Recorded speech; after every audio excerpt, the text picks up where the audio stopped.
Welcome back to Fear Rest. In today's episode, I'm sharing 8 disturbing stories from the Cumberland Backcountry, where the mountains hold secrets that were never meant to be discovered. These are tales of people who ventured into the remote wilderness and encountered something that still haunts them to this day. Make sure to hit that like and subscribe button and let me know where you're watching from in the comments. Story 1. The property sat at the end of a logging road that hadn't been maintained in probably 15 years. My uncle left it to me when he passed, along with a handwritten note that just said, "Don't stay past dark." I was 31 and thought I'd outgrown being spooked by family superstitions. The cabin itself was maybe 500 square feet, set in a clearing surrounded by dense Cumberland forest that seemed to press in from all sides. Old-growth oak and hickory, the kind that blocks out the sun even at noon. I drove up on a Thursday in late September, took the day off work because I'd been putting off dealing with the place for almost 6 months. The realtor said it would sell better if I cleaned it out first, got rid of Uncle Raymond's things, maybe gave the porch a fresh coat of stain. Simple weekend project. I'd packed enough food for 2 days, brought my sleeping bag since the cabin's mattress was probably mouse-infested, and told my girlfriend Sarah I'd be back Sunday evening. The drive from the main highway took almost an hour, the road getting progressively worse until it was barely 2 ruts through the underbrush. I had to stop twice to move fallen branches. When I finally pulled into the clearing, it was around 2 in the afternoon, and the first thing I noticed was how quiet everything was. No birds. No insects, just the ticking of my truck engine as it cooled. The cabin looked exactly like I remembered from childhood visits, except smaller somehow. Time does that. The porch sagged on one side, and someone had nailed a piece of plywood over one of the windows. I grabbed my gear and went inside, propping the door open to air the place out. It smelled like mildew and old coffee grounds.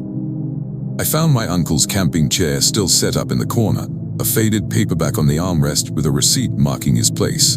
The book was from 2019. He died in 2024. I spent the first hour just sorting through cabinets. Most of it was junk, rusted tools, mason jars full of bent nails, stacks of yellowed newspapers. I found a Coleman lantern that still had fuel, which was lucky since the cabin had no electricity. Around 4 o'clock, I stepped outside to take a break and noticed something I'd missed before. There was a trail leading into the woods from the back of the property, and someone had tied bright orange surveyor's tape around a tree at the entrance. The tape looked new. I walked over to check it out, thinking maybe my uncle had marked a path to a deer stand or something. The trail was narrow but clearly used, the underbrush was tamped down, and I could see boot prints in the mud. They looked recent. Maybe a week old. That struck me as odd because I'd inherited the property 6 months ago, and I hadn't given anyone permission to be up here. I followed the trail maybe 50 yards, just far enough to see it curve deeper into a hollow, and then I turned back. Something about the way the trees hung over the path made my shoulders tense up. Back at the cabin, I tried to focus on work. I dragged 3 garbage bags of trash to my truck bed, swept the floors, wiped down the counters with bleach water I'd brought. By 6:30, the sun was starting to drop behind the ridge, and the temperature fell fast. I fired up the Coleman lantern and made myself a sandwich, sitting in my uncle's chair because it felt wrong to unfold my own. That's when I heard the first knock. 3 distinct raps on the back wall of the cabin, solid and deliberate, like knuckles on wood. I froze with the sandwich halfway to my mouth. My truck was parked out front, so anyone coming up the road would have seen it. I waited listening, but there was nothing else. After maybe 2 minutes, I convinced myself it was a branch falling or a squirrel, something natural. I took another bite of my sandwich and the knocking came again. Same rhythm, 3 knocks evenly spaced. I stood up and grabbed a flashlight from my bag. My hands were shaking a little, which annoyed me. I'm not a jumpy person. I walked to the back window and shined the light out into the clearing. Nothing. Just tree line about 30 feet from the cabin, dark and impenetrable. I was about to turn away when I caught movement in my peripheral vision. Something pale shifted between 2 trees, there and gone so fast I thought I'd imagined it. I stayed at the window for probably 10 minutes, playing the flashlight beam back and forth across the woods. My mouth had gone dry, and I kept having to swallow. There was nothing out there, no movement, no sound. I couldn't shake the feeling that something was standing just beyond where my light reached, perfectly still, watching me. I finally forced myself to step back from the window and sit down. I tried to eat the rest of my sandwich, but only managed a few bites before wrapping it up and putting it away. Around 8 o'clock, I heard footsteps on the front porch. Slow, measured steps, like someone pacing. I grabbed the flashlight again and threw open the door, ready to confront whoever was messing with me. The porch was empty, but there, in the dust that had settled on the old boards, was a single boot print. It was huge, maybe size 14 or 15, and it was positioned right in front of the door like someone had stood there for a while. The unsettling part was that there were no other prints, none leading up to it, none leading away, just that one print facing the door. I went back inside and locked the door, which was stupid because the lock was about 50 years old and wouldn't stop anyone determined. I sat in the chair and tried to think rationally. Maybe I'd missed the other prints, maybe they'd been scuffed away.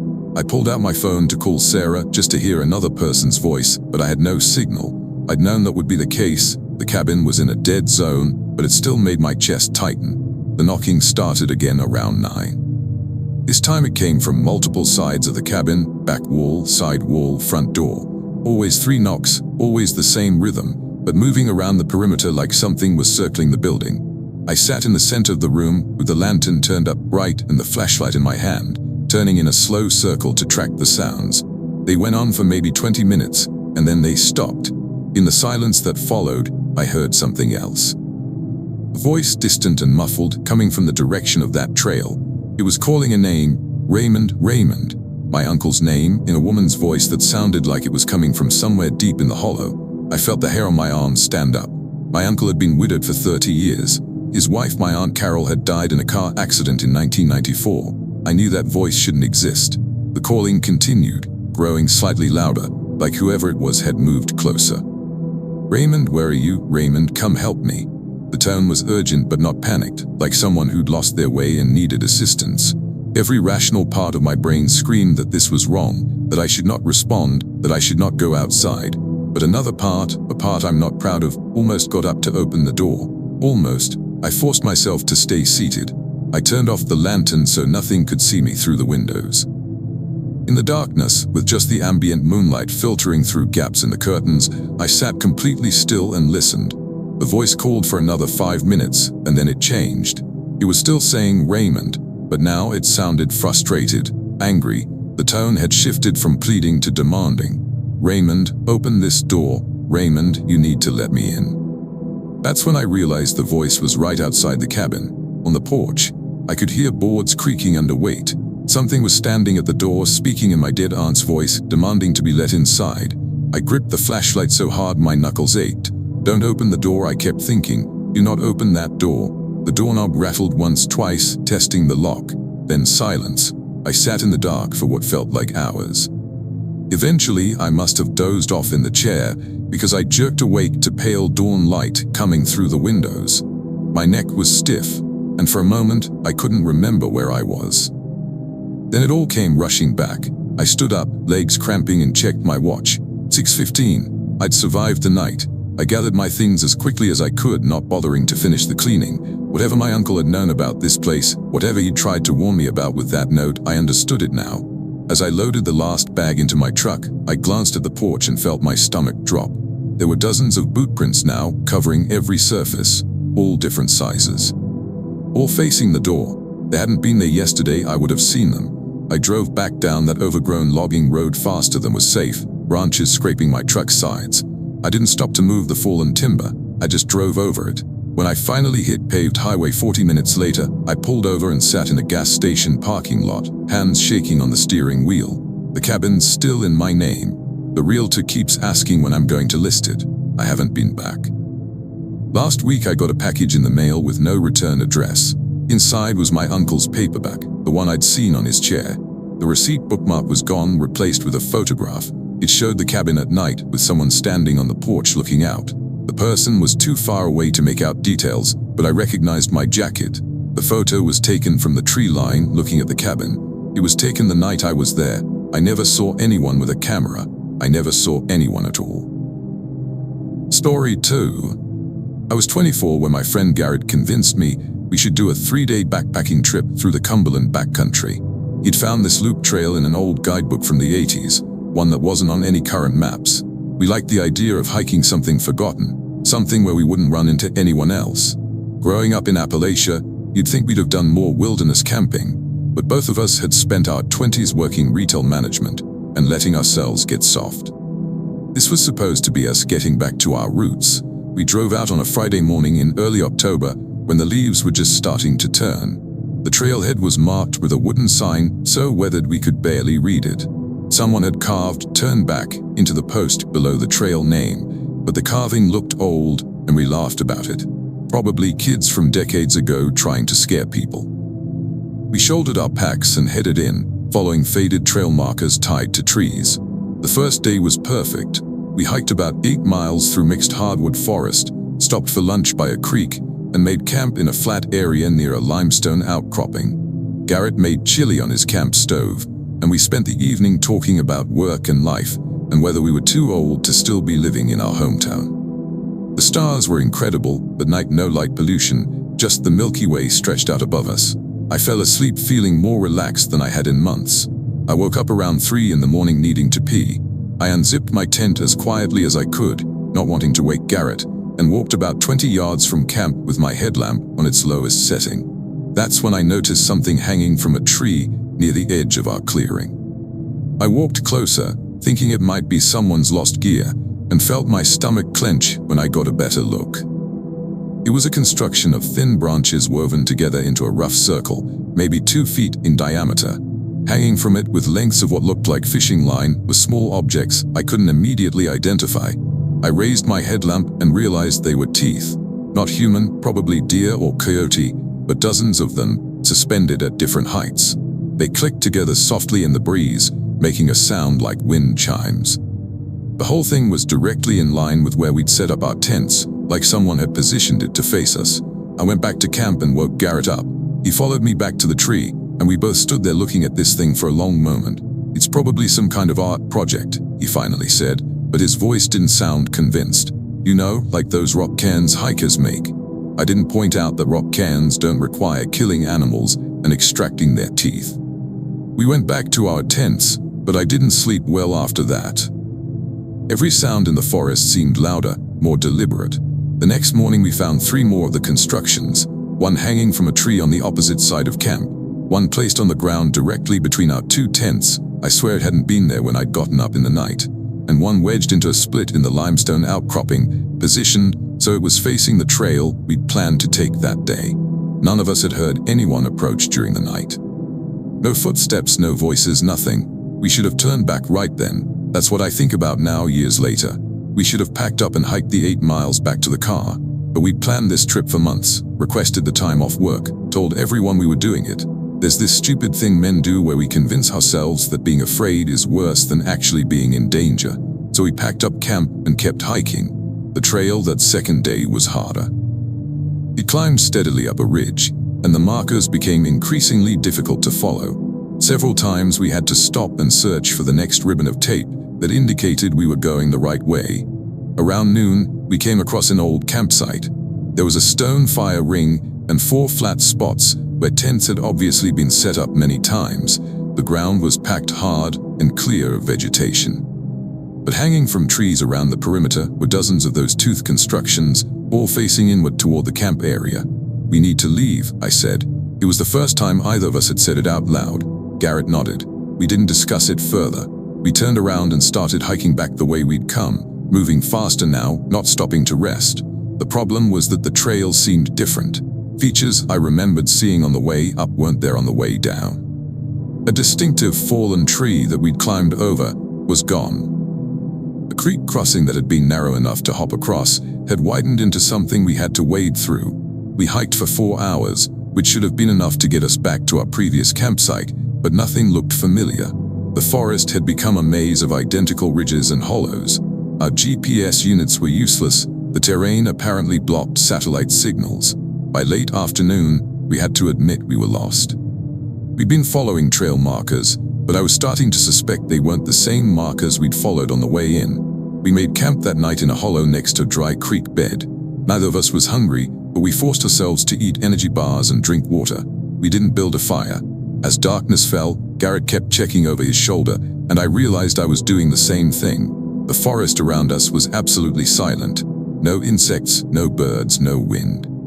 Just oppressive quiet, that made every sound we made seem like a violation.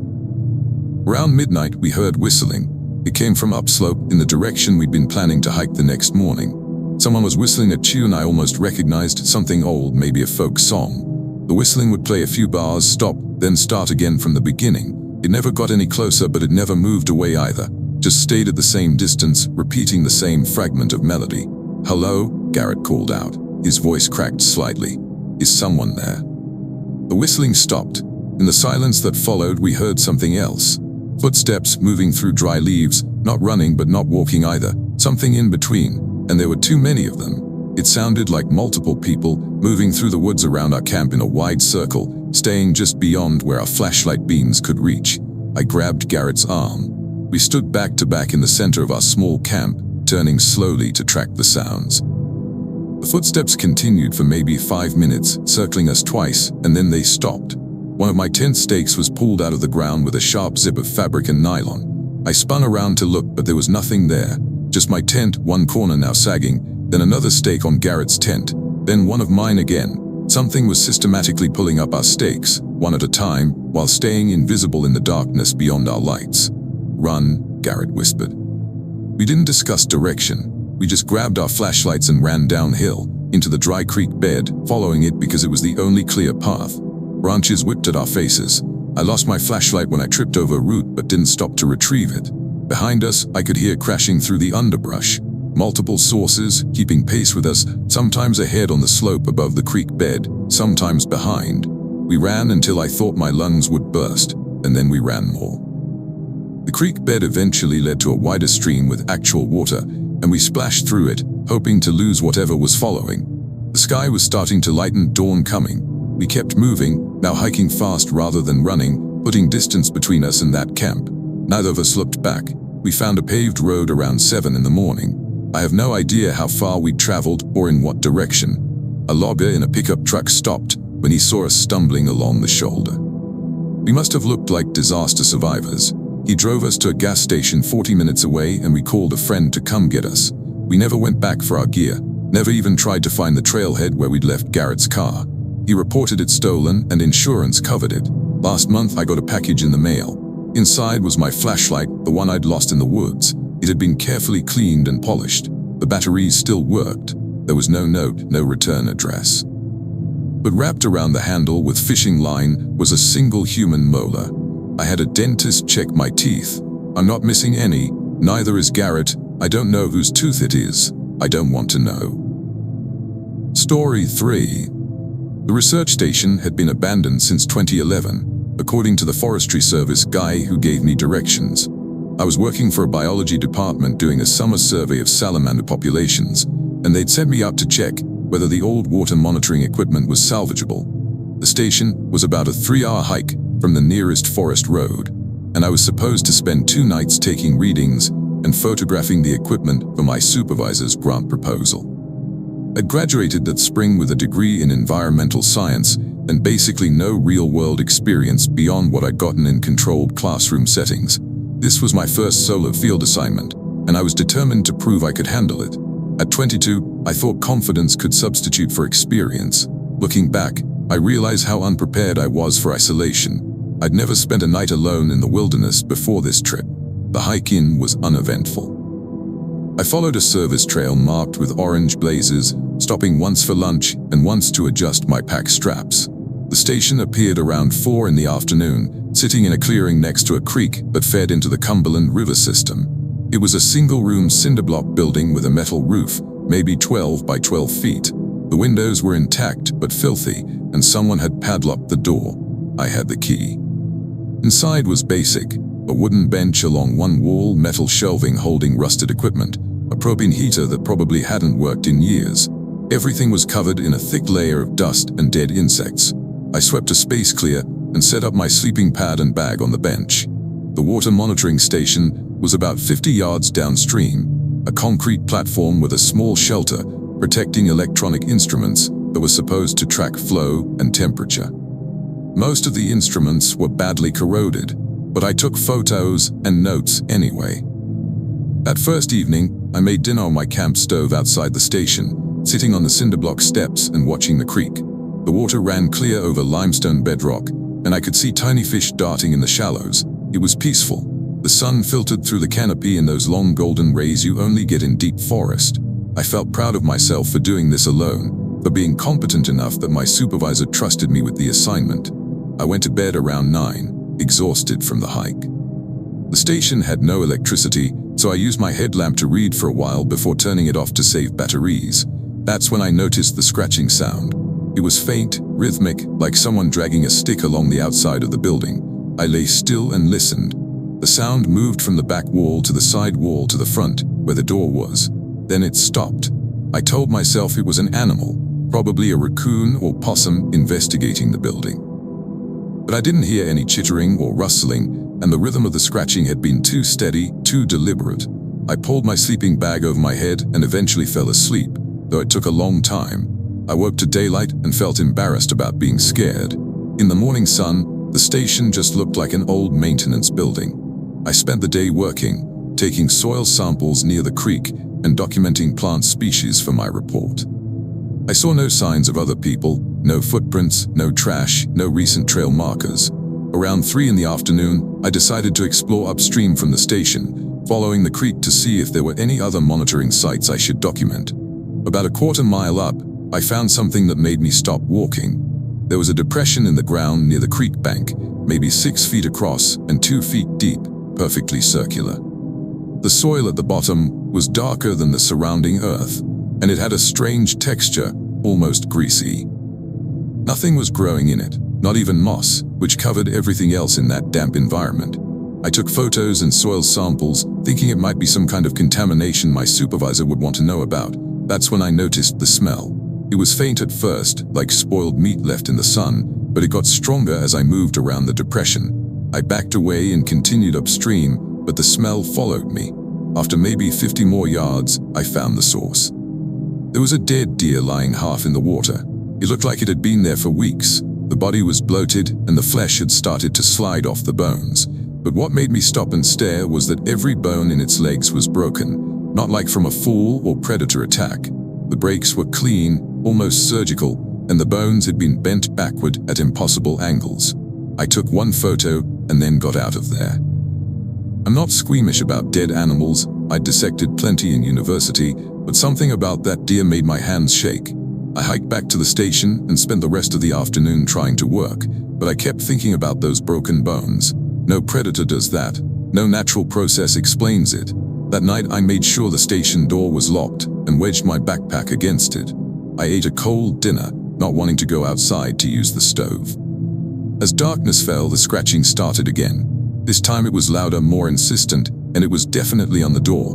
Long scrapes from top to bottom, like someone dragging their fingernails down the metal. I sat on the bench with my headlamp off, listening. The scratching continued for maybe 20 minutes, and then I heard something else. Breathing, heavy and wet, right on the other side of the door. "Who's there?" I called out. My voice sounded thin and high.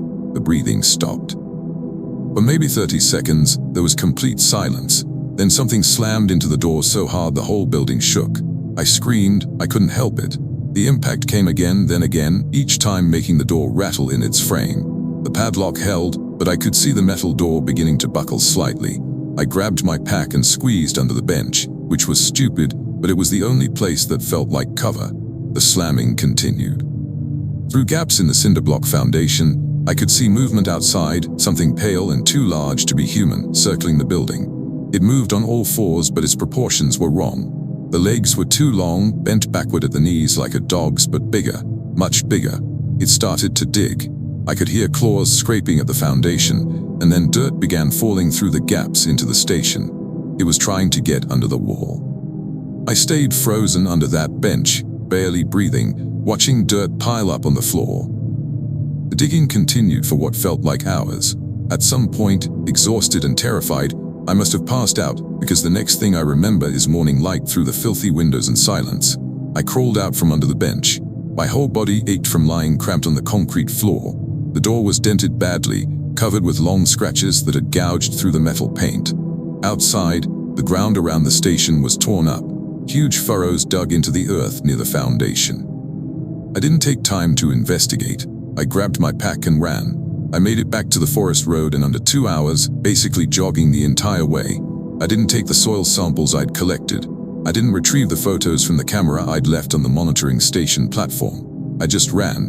When I finally got to my car, I sat in the driver's seat and cried for maybe 20 minutes before I could steady my hands enough to drive. I quit that job a week later. Told them I was switching career paths. My supervisor was disappointed but understanding. She asked if I'd gotten any usable data from the trip, and I lied and said the equipment was too damaged to assess. I never told anyone what happened. Last year, I was scrolling through a hiking forum and saw someone had posted about the Cumberland Backcountry. They mentioned finding an old research station that had been torn apart by something. Photos showed the cinderblock building with one wall completely demolished, like something had finally broken through. The metal door was ripped off its hinges and bent in half. In the dirt around the ruins, they'd found what looked like tracks. The poster said they looked almost like a person's hands, but way too large, with claw marks at the ends of each finger. They'd called the forestry service to report possible bear damage. I know it wasn't a bear. I didn't respond to the post. What would I say? Story 4. My sister Vanessa inherited a hunting cabin from our grandfather when he died. She'd never been particularly outdoorsy, but the place held sentimental value, and she couldn't bring herself to sell it. In the fall of 2023, she asked if I'd come help her check on it before winter. The cabin was remote, end of a dirt road in the Cumberland foothills, and she didn't want to go alone. I'd taken her camping a few times when we were younger, before she moved to Louisville for nursing school, so I think she figured I was the outdoorsy one by default. We drove up on a Saturday morning in October. It was one of those perfect autumn days where the air smells like wood smoke and cinnamon, and the hills are painted in reds and golds. Vanessa had packed enough supplies for a weekend. She wanted to clean the place up, check for leaks, make sure the well pump still worked. I'd brought basic tools and a chainsaw in case we needed to clear fallen timber from the access road. The cabin was in better shape than expected. Single story, 2 bedrooms, a living area with a stone fireplace. Our grandfather had kept it rustic but maintained no electricity or running water, but the roof was solid and the propane lines were intact. We spent the first day cleaning, sweeping out mouse droppings, wiping down surfaces, checking the stove. It was actually pleasant work, accompanied by stories about Grandpa and memories of him teaching us to fish in the creek that ran behind the property. That night, we built a fire in the fireplace and made dinner. Vanessa had brought wine, and we sat in front of the flames talking about our lives. She was going through a divorce and needed the distraction. I'd recently changed jobs and was feeling unmoored. The cabin felt like a refuge, a place outside normal time where we could just be siblings again without the weight of adult responsibilities. Around 11, we heard the singing. It was distant, floating through the woods from no clear direction. A woman's voice, high and sweet, singing something that sounded like a hymn. The melody was old-fashioned, the kind of tune you might hear in a rural church. Vanessa and I looked at each other. Neighbors, she suggested, but our grandfather's property was bordered by national forest on 3 sides. The nearest neighbor was miles away. The singing continued for maybe 5 minutes, never getting closer or farther. Then it stopped. We sat in silence, listening. The fire crackled. Outside, wind moved through the trees, nothing else. Probably just sound carrying weird in the hills, I said, but I didn't really believe it. Sound doesn't carry that clearly through dense forest. And there'd been something strange about the voice, not quite right, like listening to a recording played at slightly the wrong speed. We went to bed around midnight. I took the back bedroom, Vanessa took the front. I lay awake for a while, listening to the cabin settle, the small creaks and pops of old wood adjusting to temperature changes. I was almost asleep when I heard footsteps on the front porch, slow, deliberate steps. Someone was walking back and forth across the wooden planks. I got up and opened my door quietly. Vanessa was standing in the hallway, pale in the moonlight coming through the living room windows. "You hear that?" she whispered. I nodded. We crept into the living room together and peered out the front windows. The porch was empty, but as we watched, the rocking chair our grandfather used to sit in started moving, creaking on its runners like someone had just gotten up from it.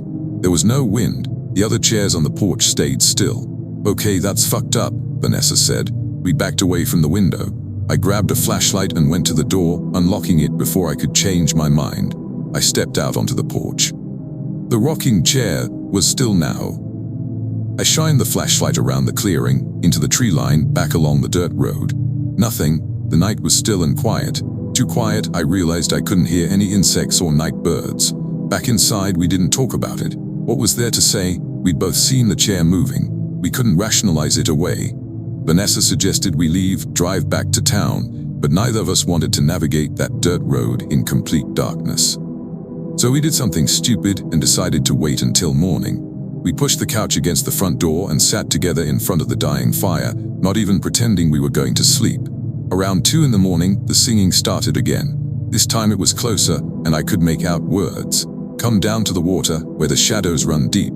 Come down to the water, where the lost children sleep. Over and over, the same verse. The voice was outside the back window now, the one that looked out toward the creek. I got up and looked out, and my heart stopped. There was someone standing at the edge of the tree line. A woman in a long pale dress, her hair hanging down to her waist. She was facing the cabin, and even though I couldn't make out her features in the darkness, I knew she was looking directly at me. She raised one arm and beckoned, fingers curling in a come here gesture.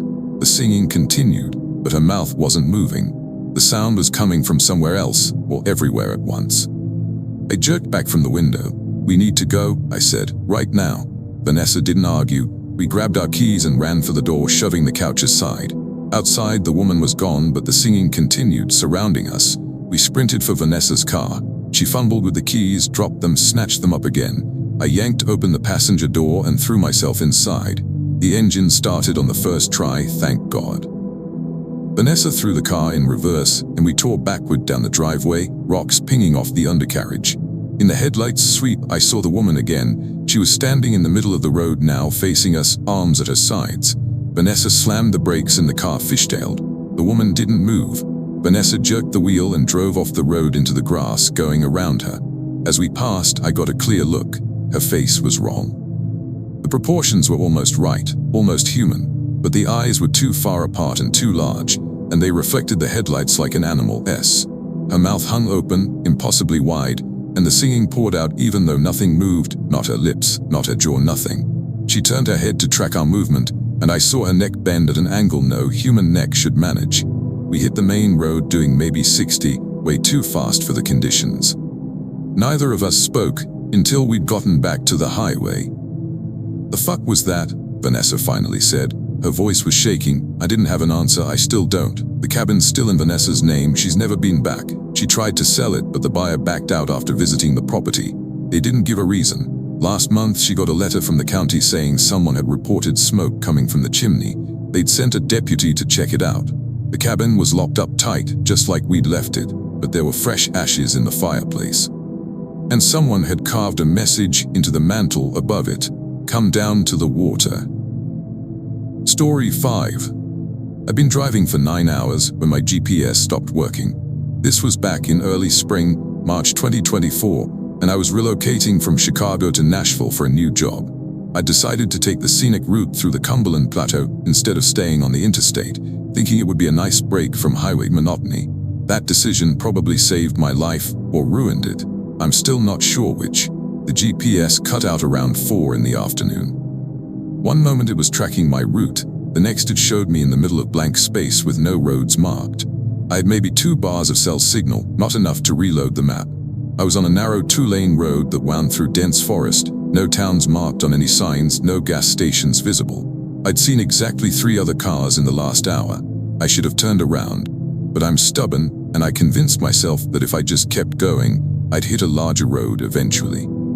The plateau couldn't go on forever. So I drove, watching my gas gauge drop, watching the sun sink lower through the trees. Around 5:30 I came around a curve and had to slam on my brakes. A tree had fallen across the road, completely blocking both lanes. I got out to assess the situation. The tree was maybe a foot thick at the base, too large for me to move alone. I walked up to it and noticed something odd. The break wasn't splintered like you'd expect from wind or age. It looked sawed, the cut clean and deliberate. Someone had felled this tree across the road on purpose. I felt suddenly very aware of how isolated I was. No cell signal now, no other cars, just me and thousands of acres of empty forest. I got back in my car and tried backing up to find a place to turn around, but the road was too narrow and hemmed in by ditches on both sides. I'd have to back up maybe a mile to reach a spot wide enough. I was sitting there trying to decide what to do when I saw someone standing in the road behind me. It was a man, I thought at first, though the figure was too distant to make out clearly. He was just standing there in the middle of the road, maybe 50 yards back, completely motionless. I watched in the rearview mirror. He didn't wave, didn't approach, just stood. I laid on my horn, figuring if it was a person they'd respond. The figure didn't move. I put the car in reverse and started backing toward him, thinking I'd get close enough to roll down my window and ask if he knew how to get to the main highway. As I got within 20 yards, the figure turned and walked into the woods. Not hurried, not running, just stepped off the road and disappeared into the trees. I stopped the car. Something about the way he'd moved made my skin prickle. The gait had been wrong, too smooth, no head bobbing, like watching someone glide. I sat there for maybe 5 minutes, engine idling, trying to decide what to do. My phone was completely dead now, not even showing a signal search. The sun was dropping fast, that brief window of dusk that doesn't last long in mountain country. I couldn't stay on the road all night. Eventually, I'd have to either try to move the tree or hike out for help. I got out and went to my trunk, pulling out a hatchet I'd packed with my camping gear. If I could chop through part of the trunk, I might be able to drag the pieces aside enough to drive through. I was about 3 swings into the tree when I heard whistling behind me. The same tune I'd heard once on a camping trip as a kid, some old folk song my grandmother used to hum. I spun around. There were 4 of them now, 3 standing on the road where the first figure had been, and 1 closer, maybe 20 feet away. They all had the same wrong quality to them, proportions almost right, posture almost natural, but something fundamentally off. They were dressed in normal clothes, jeans and jackets, but the clothes hung weirdly, like on mannequins. None of them moved. They just stood there watching. "Can you help me?" I called out. My voice sounded too loud in the quiet. None of them responded. The closest one tilted its head to the side, and I saw that what I'd thought was shadow on its face was actually absence. Where its features should be, there was just smooth, blank skin. No eyes, no mouth. The whistling continued, but nothing moved. I dropped the hatchet and ran back to my car, diving into the driver's seat and locking the doors. When I looked up, all 4 figures were walking toward me. Not fast, but with that same gliding gait, closing the distance. I threw the car into reverse and floored it, tires squealing. I drove backward down that winding road faster than I'd ever driven in reverse in my life, barely able to see through the back window in the fading light. I must have backed up for 2 miles before I found a spot wide enough to turn around. When I finally got the car pointed the right direction, I looked back the way I'd come. The road was empty, no figures, no movement, just darkening forest and the narrow strip of asphalt disappearing into trees. I drove until I hit a larger road with signs, then followed those until I reached a gas station near a tiny town whose name I never learned. I filled up, bought coffee, and asked the attendant if she knew anything about a fallen tree blocking the road I'd just come from. She looked at me funny and said she didn't know that road. I showed her on the paper map I'd bought, pointed to the route I'd taken, and she frowned. "That's private Forest Service land," she said. "Road, it's been closed for years. There shouldn't have been anything to drive on." I still have the hatchet in my trunk. When I finally unloaded my car in Nashville, I found a piece of paper tucked under the driver's side windshield wiper. It was a pencil drawing of my car, viewed from behind, with me visible through the back window. The detail was incredible. You could see the expression on my face, the way my hands gripped the steering wheel. At the bottom, written in careful script, it said, "Come back soon." I never told anyone about this because it sounds insane. But last month I was scrolling through a missing persons database for a freelance article I was writing, and I saw a face I recognized. A man who disappeared in the Cumberland area in 2019. In his last known photo, he was standing next to his car. Behind him, barely visible in the woods, was a figure, smooth, blank face, arms too long, standing perfectly still, watching. Story 6. The storm came up faster than the forecast predicted. I'd been planning this solo camping trip for months, my first real attempt at backcountry solitude after a messy breakup. The weather was supposed to be clear all weekend, but around 4 on Friday afternoon, the sky went from blue to black in what felt like minutes. I was maybe 3 miles from where I'd parked, following a creek into a narrow valley, when the first drops hit. Within 20 minutes, it was a downpour. Lightning struck close enough that I could smell ozone. The creek, which had been a gentle flow over smooth rocks, swelled into a churning, muddy torrent. I scrambled up the hillside away from the water and started looking for shelter. That's when I saw the cave entrance. It was maybe 6 feet high, tucked into a limestone outcropping about halfway up the slope. I nearly missed it. The opening was partially hidden by mountain laurel. I pushed through the bushes and shined my flashlight inside. The cave extended back maybe 30 feet, dry and sandy floored, with a ceiling high enough that I could stand upright. Perfect shelter. I hauled my pack inside and set up camp away from the entrance where rain wouldn't blow in. The storm lasted hours. I sat near the mouth of the cave, eating an energy bar and watching lightning fork across the valley. It was actually beautiful in a violent way. I was congratulating myself on good luck finding this place when I noticed the marks on the wall. They were faint, almost invisible unless you caught them at the right angle in the flashlight beam. Hundreds of them, maybe thousands, clustered near the back of the cave. They looked like tally marks at first, groups of 5 lines with the 5th one crossing through the others. But when I examined them more closely, I realized some of the marks were different. Some had 6 lines, some had 4, some were circles instead of lines. It looked like different people had been keeping count of something, using different systems. Below the marks, carved deeper into the stone, was a phrase in English. "It comes at dawn." The letters were crude but legible. Below that, in what might have been Spanish, "No duermas, don't sleep." And below that, something in a language I didn't recognize, possibly Cherokee. The carvings looked old, decades old maybe, but the sense of urgency in them felt immediate. I backed away from the wall. My mouth had gone dry. Those marks were warnings. They had to be. But warnings about what? I looked at the cave entrance. Rain was still sheeting down. The creek was probably impassable now. Even if I wanted to leave, I'd have to wait out the storm. And it was getting dark.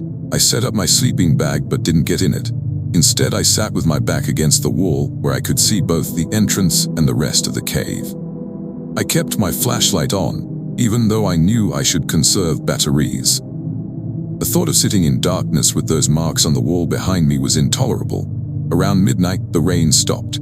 The sudden silence was almost worse than the sound of the storm. I sat listening to water drip from the cave entrance, from the trees outside. My eyes kept wanting to close. I'd been up since 5 that morning, driven 4 hours to the trailhead, hiked for miles. I was exhausted, but I kept thinking about that phrase, "No duermas, don't sleep." I lasted until maybe 3 in the morning. Despite all the coffee I'd drunk, despite my best intentions, I dozed off. I woke to something touching my face. For a second, I thought it was a spider or a bat, something that had crawled into the cave with me.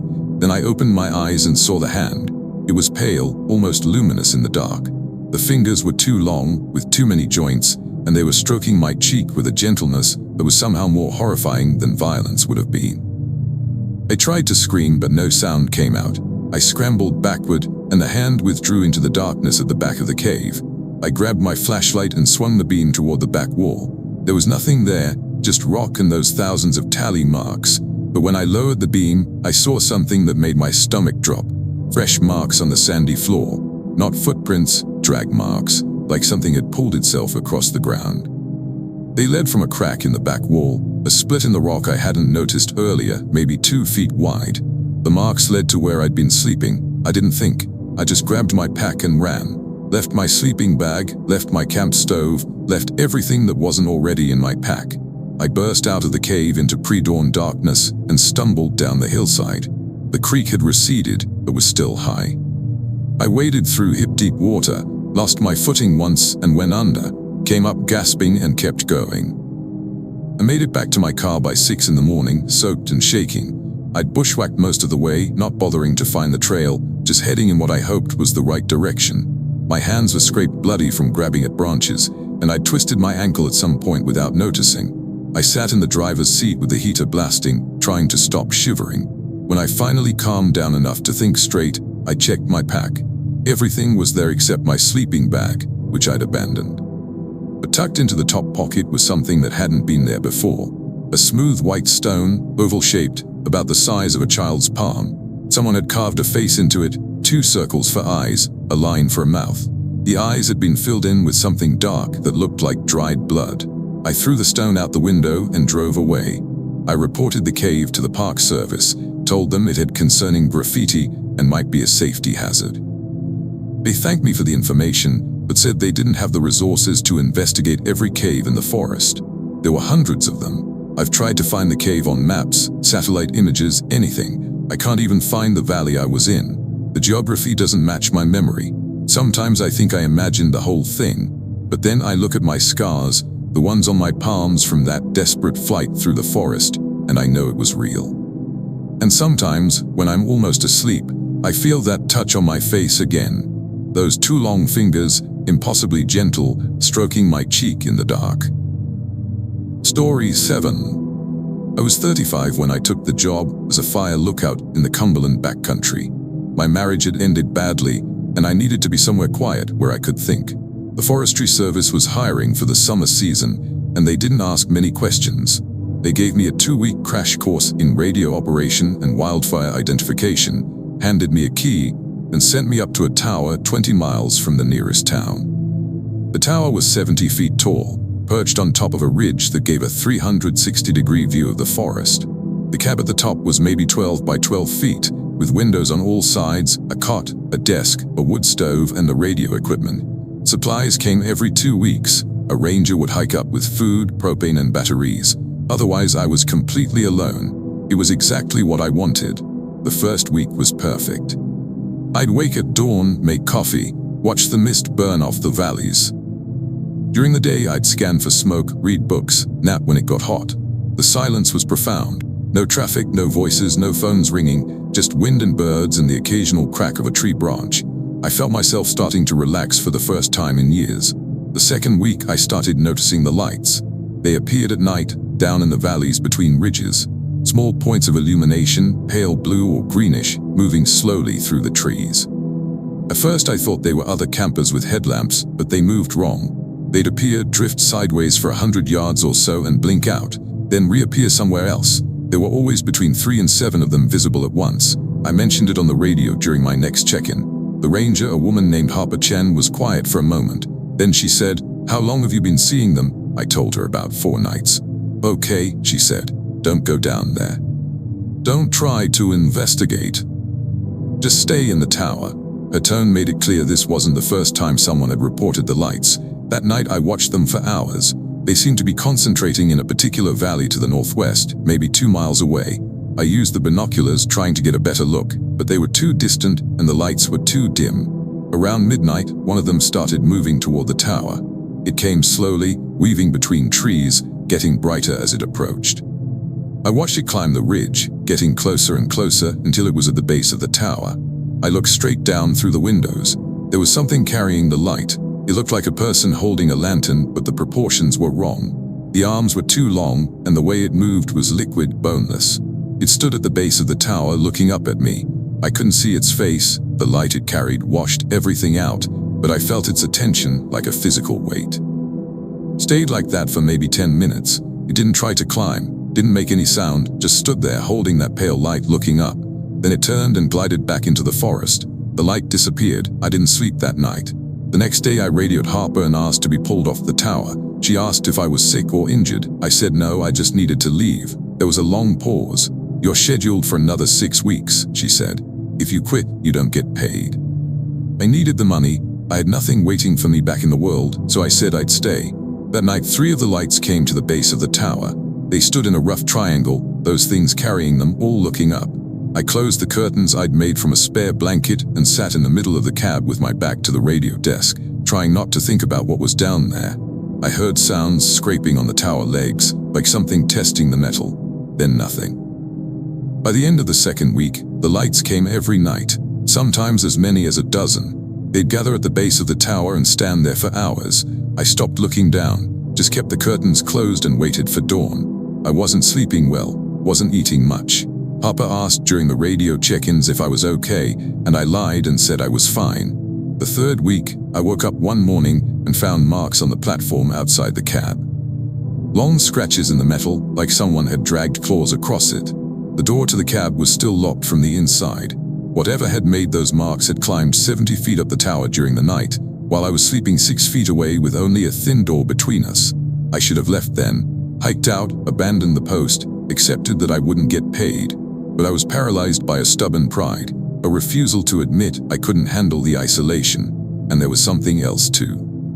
A morbid curiosity. What were those things? What did they want? Some part of me needed to know. The fourth week I started finding objects on the platform. Small things at first, a bird's skull, a pine cone, a smooth river stone. They were arranged in patterns, geometric shapes I didn't recognize.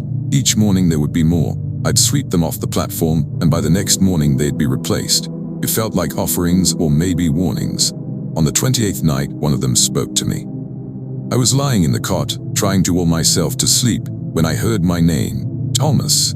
It came from directly outside the door, a voice that sounded almost human but not quite. The accent was wrong, the rhythm of speech slightly off. Thomas, open the door. I didn't move, didn't breathe. The voice continued. Thomas, we've been waiting. It's time now. Open the door. I grabbed the radio and keyed the mic. Harper, something's on the tower. It's trying to get me to open the door. Static, the radio was dead.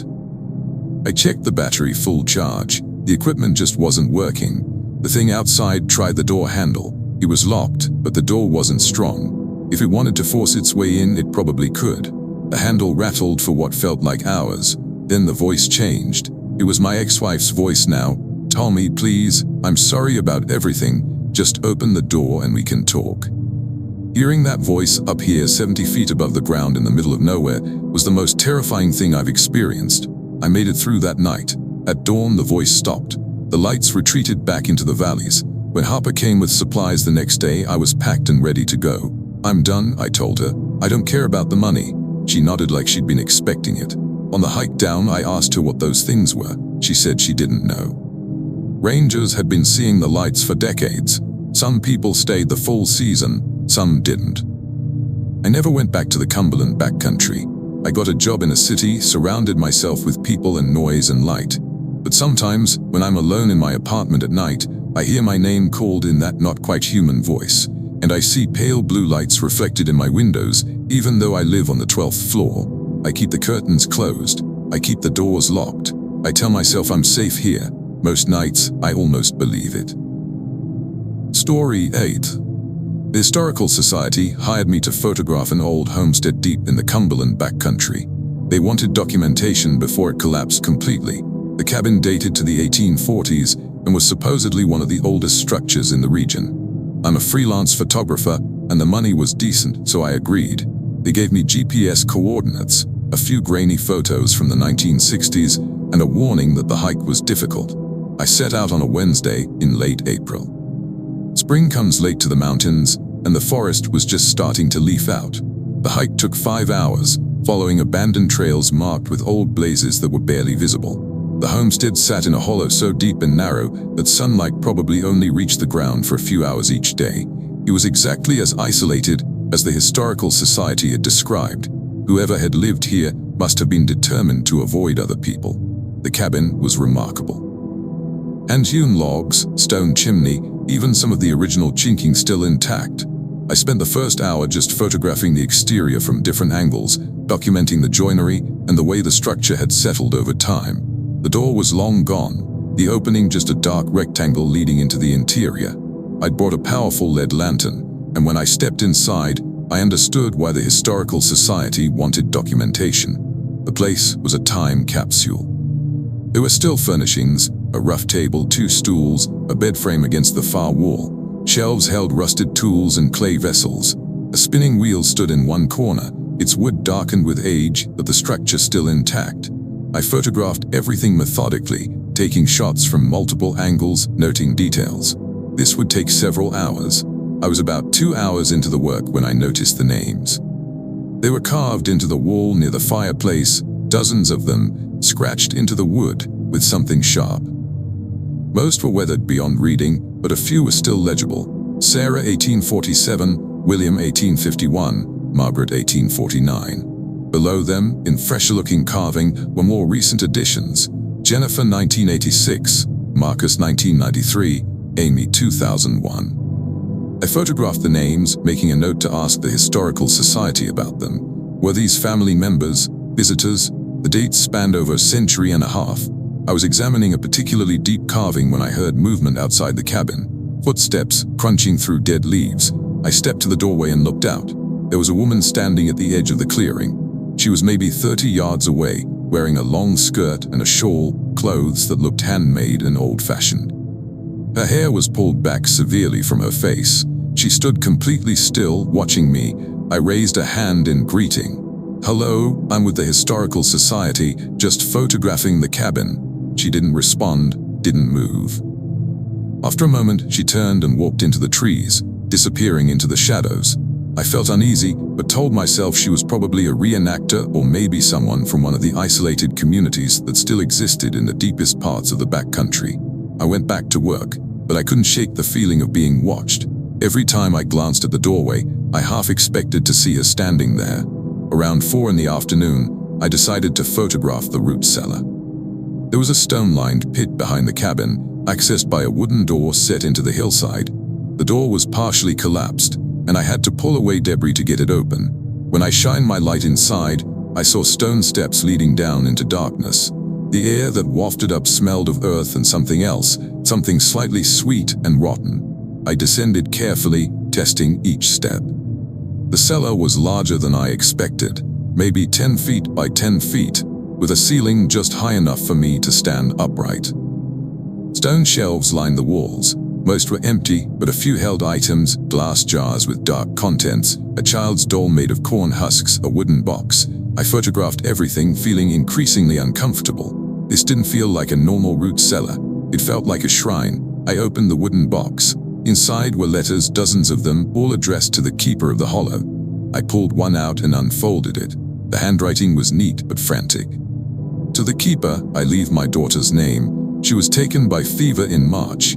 I beg you keep her safe until I can join her. I will return when my time comes. Samuel Barton, 1893. I opened another. Keeper, my son was lost in the woods. They found his body but not his spirit. I give you his name to hold. Please let him rest. Margaret Hayes, 1967. There were dozens more, each one a desperate plea from someone who'd lost a loved one. They'd left these letters, left the names of the dead, asking some entity they called the Keeper to watch over spirits. I photographed the letters with shaking hands and climbed out of the cellar as quickly as I could. Outside, the light was fading fast. I'd been working longer than I'd intended, and the hike out would take 5 hours. I'd have to do part of it in darkness. I packed my gear quickly, checking my compass and GPS. As I was about to leave the clearing, I glanced back at the cabin and saw figures standing in the doorway. There were 4 of them. The woman I'd seen earlier, 2 children and a man. They were all dressed in old-fashioned clothes, and they were all completely still, just standing there watching me. I raised my camera on instinct and took a photo. Through the viewfinder, I could see them clearly, pale faces, dark clothes, empty expressions. I lowered the camera and they were gone. I ran. I don't remember much of the hike out, except that I moved faster than I'd ever hiked before, barely stopping to check my navigation. I reached my car around midnight, exhausted and terrified. When I got home, I uploaded the photos and found the shot I'd taken of the figures in the doorway. They were there in the image, all 4 of them, standing in that dark rectangle staring at the camera. But there was something wrong with the photo. It was overexposed, washed out, like I'd used too much flash. Except I hadn't used flash, and in the blown-out white areas around the figures, barely visible, were dozens of other faces. Crowded behind them, overlapping, a mass of people all pressed together, all with the same empty expression. I sent the Historical Society the rest of the photos, but not that one. I told them the site was documented, and I wouldn't be going back. They asked me to return for a second session to photograph details I'd missed. I declined. They seemed disappointed, but didn't push. 2 months later, I got an email from a hiker who'd found my contact information online. She'd visited the homestead and found something I'd left behind, my lens cap. She was mailing it back to me. I didn't remember losing it. When the package arrived, there was the lens cap and a note. Found this in the root cellar. Also found your name carved into the wall with the others. Thought you'd want to know. Kelly. I haven't carved my name anywhere in years. I've never carved it into that cabin. But when I searched through my photos, zooming in on the images of the names near the fireplace, I found it. Near the bottom of the wall, in fresh-looking carving, Michael 2024. I'm not going back to find out what it means. Some places are meant to be forgotten. Some stories shouldn't be finished. I still do photography work, but I turn down any job that involves the Cumberland Backcountry. And sometimes, late at night, I dream about that hollow. I dream about walking down into the darkness of that root cellar and finding my own letter, in handwriting I don't recognize, addressed to the keeper, asking them to hold my name until I return. Thanks for watching. If you enjoyed these stories, hit that like button and subscribe for more tales from the dark corners of the wilderness. Let me know in the comments which story unsettled you most, and share this with your friends who love a good scare. Until next time, stay safe out there.